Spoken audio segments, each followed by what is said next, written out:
Oi, welcome back.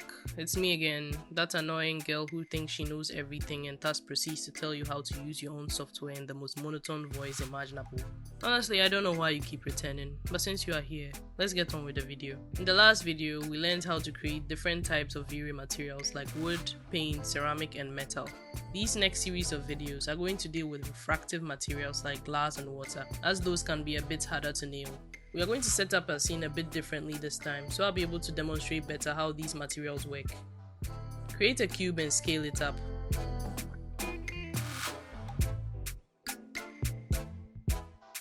Move it up so it's above the grid. I'm going to scale mine horizontally, so it's more rectangular, like an actual room. Right click and hold on the cube. Click on face from the pop-up menu, select one face and delete it. Next, create a sphere and drag it to one end of the cube.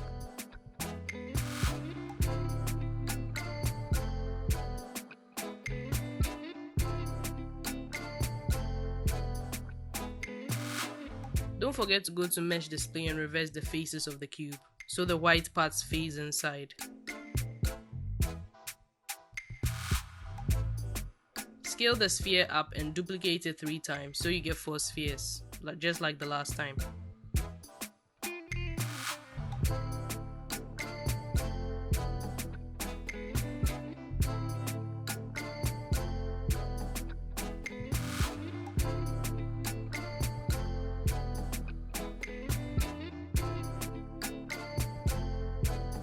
Hide 3 of the spheres and rename the remaining one. I'm going to name it glass because, spoiler alert, that's the material we'll be tackling first.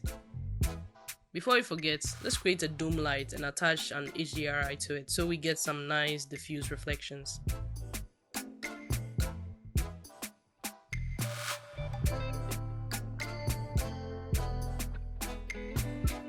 On second thoughts, let me make the cube wider and deeper so it simulates an environment inside a room.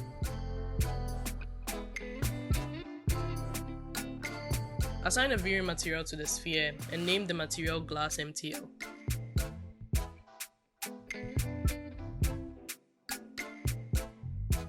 When creating glass, you always want to make the diffuse color black. Why? I really don't know, it just works. You can let me know in the comments if you know why. I'd really appreciate it. Okay, for some reason the material isn't showing in the viewport. This happens sometimes, so you want to head over here and click on this checkered sphere, which enables textures in the viewports. And voila, now we can see our black material in its full glory. Let's start up an IPR so we can see what the material looks like in real time. If your rig doesn't vibe with IPR, you can always switch to the Hypershade and use the material viewer to preview your material. If you aren't familiar with the Hypershade, you're in luck because I've got a video that covers it. So take a break, go check it out before we continue. I'll be here waiting. I'll definitely not continue talking like you never left. Okay, so we're getting a very dark image here. Can't really see anything, so we're going to have to increase the intensity of our dome lighting. But first, I'm going to enable GI and do some basic Vray settings that I talked about in my Vray settings video. If you haven't watched that, you can go ahead and watch it right now if you want to understand why I'm using these settings. But long story short, I just want an accurate render. Now let's increase our dome light intensity to say 5. Looks okay I guess, but let me make it 10 and see. I think I'll leave it at 10, seems more balanced. Okay, so now our glass sphere looks like a black hole, but that's just because it's not reflecting anything. Materials tend to look unrealistic when they have 0 reflections. I think I talked about it in a previous video. You can check it out at too much. Okay, fine, I'll stop shamelessly promoting myself just this once. Let's make our reflection color white and increase the glossiness to the max. Now we have a very glossy sphere. Head over to the refraction section and change the refraction color to white, and finally we can see our glass material. This is the simplest, most basic way to create a realistic glass material, which manages to be transparent while reflecting its surroundings. Of course, there are other parameters you can tweak like fore color and the Fresnel, Fresnelly, the Fresnel IOR. But if you want a simple glass material, this is the way to do it. Let's move on to the second material. Unhide the second sphere and assign a Vray material to it. Name the material water. The water material pretty much follows the same formula as glass. Make the diffuse color black, make the reflections and refraction colors white, and increase the reflection glossiness to the max. There's so many R's in that statement, Charlie. I almost didn't make it.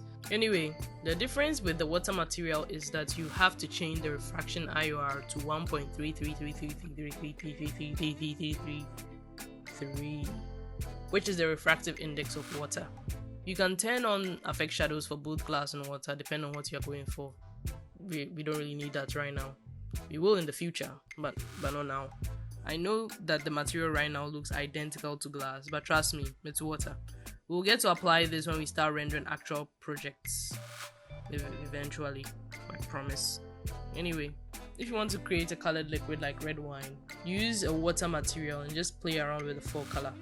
Do not change the diffuse color to red, otherwise you just end up with an ugly looking budget wine. So I sort of lied to you at the beginning of this video. We'll be doing 5 materials instead of 4.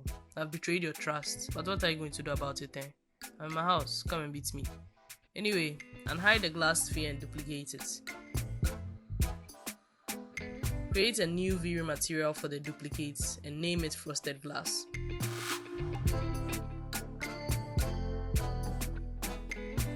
Create a basic glass material for the sphere like we just learned. A little assignment for you all.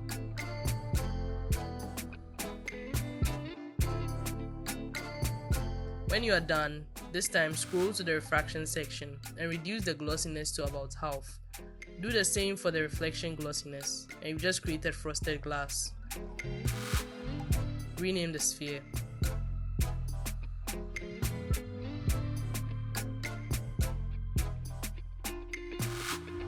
Unhide the next sphere and create a new Vray material for it. Name it paper MTL. I just realized I forgot to name the spheres. So head over to the outliner and rename your spheres if you were following me blindly and made the same mistakes I made you did.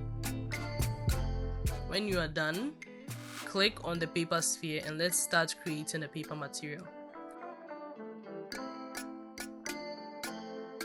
Change the diffuse color to light gray this time. Increase the reflection color to about half. Do the same with the reflection glossiness so we get matte reflections.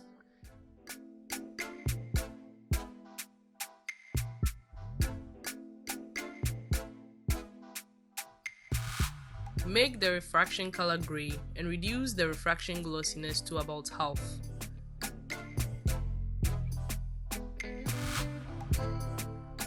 Okay, so now we've created a paper material, but we can't really tell it's paper. So we are going to have to put a light inside of it so we'll be able to better visualize its translucency. Head over to the Vray shelf and create a sphere light. Drag the sphere light into the sphere. It's unfortunate. Enable wireframe mode if you want to see what's happening inside the sphere. I'm just going to scale it down a bit, and yeah, I think I like how that looks. Next, change the light color to orange because I've always thought warm lighting looked kind of cool since we don't really have that here anymore. Now we can see the lights through the paper material. This is the kind of material you use when you want that Japanese lantern look.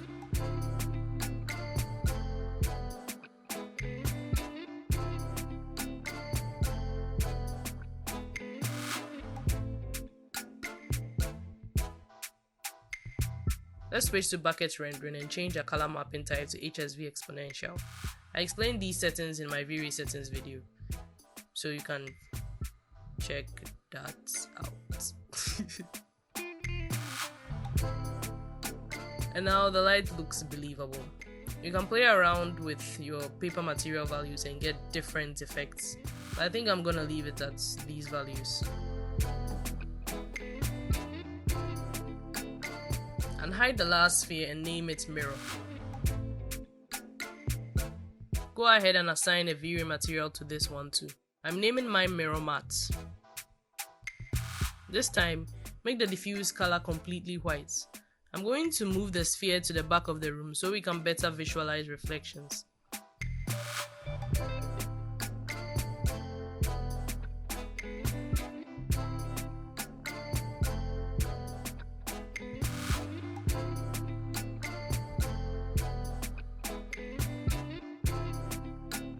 Make the reflection color white and the sphere starts to reflect its surroundings. Turn off use Fresnel and the sphere becomes super reflective. Now make the refraction color completely white and we've got ourselves a mirror. I'll admit that it's hard to see that this sphere is a mirror, so we're going to apply the mirror material to a planar object and see the effect. Create a cube from the poly modeling tab.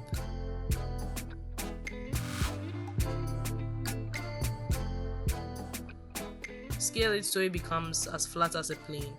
Alternatively, you can just create a plane from the poly modeling tab, whatever works for you. Position it at the entrance of the room, but make sure you don't block all the lights from coming through.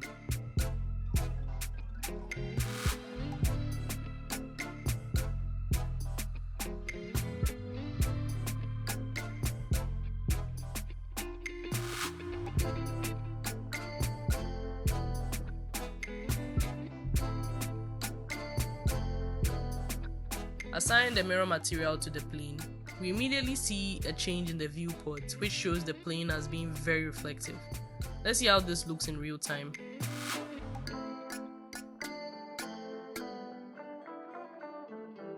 Okay, this looks good. We have successfully created a mirror material. You can see all the little spheres being reflected at the back of us. I'm going to delete the mirror sphere now since it's pretty much useless. We found a younger, more beautiful assets, I guess. So we are getting rid of the old. That's ageist, isn't it? Anyway, I'm going to center the sphere in the room. Select all 4 spheres and press the space bar to open the 4-panel layout.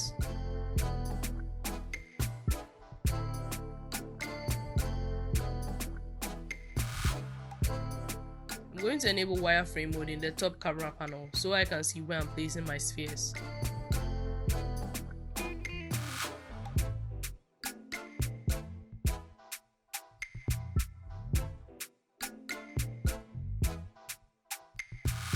Once you're satisfied with the positioning, click on the perspective viewport and press the space bar to return to that view. Let's start up the IPR again and see how it looks. The scene looks a bit dark, but I don't want to increase the intensity of the dome light again. So let's just get rid of the cube's back face and see how it looks then.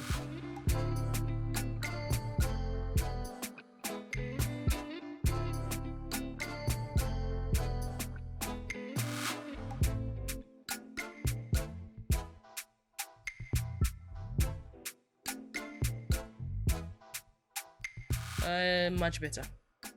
So we have 5 separate materials: the mirror, paper, water/wine, glass, and frosted glass. The frosted glass looks a bit off though, so let's increase the refraction glossiness to about 0.7 and yeah, much better.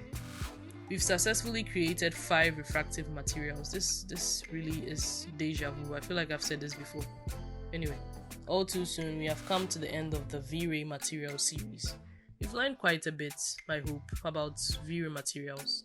The most important thing I like to stress is as long as you understand the parameters of the Vray material, you should be able to create any material by just tweaking values.